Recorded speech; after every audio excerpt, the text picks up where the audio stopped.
मुफ्ती साहब, ये अगर वेपन्स के ऊपर लाइसेंसिंग है, जिस तरह पाकिस्तान में और डेवलपिंग कंट्रीज में लाइसेंस की ज़रूरत होती है असला खरीदने के लिए, यहाँ पे भी अगर असले के लिए लाइसेंस और एनुअल रिन्यूअल का उस पर रेस्ट्रिक्शन लगा दी जाए तो उस पर क्या इस्लामी नुक्ता नज़र है? कोई इस पे कोई रेस्ट्रिक्शन लगाई जा सकती है उसकी ओनरशिप और रिन्यूअल पे? बकिया वीडियो देखने से पहले वीडियो को लाइक करें, राहम टीवी चैनल को सब्सक्राइब करें और बेल आइकन पर क्लिक करें। शुक्रिया। बिल्कुल, बहुत अच्छा सवाल किया।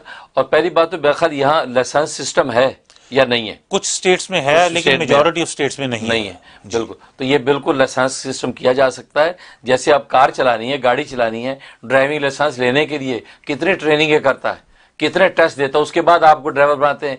आखिर पूछा जाए कि इसको आपने इतने 3-4 दफा फेल किया, 5वीं दफा पास किया, अब आपने लाइसेंस दिया, वजह क्या है? वजह ये कि नहीं, ये गाड़ी लेके जब निकलेगा तो ये गाड़ी वेपन ना बन जाए, ये खतरा होता है ना, गाड़ी वेपन ना बन जाए, ये 2-4 को हलाक ना कर दे। उसके लिए आप टेस्ट लेते हैं, उसका बार बार ट्रेनिंग करवाते हैं, उसके ट्रेनिंग स्कूल खुले हुए हैं। तो असला और यहां गाड़ी वेपन बनने से आप बचाने के लिए टेस्ट ले रहे हैं, वहां असला उसके हाथ में तुम्हारे बगैर ट्रेनिंग के, बगैर टेस्ट के।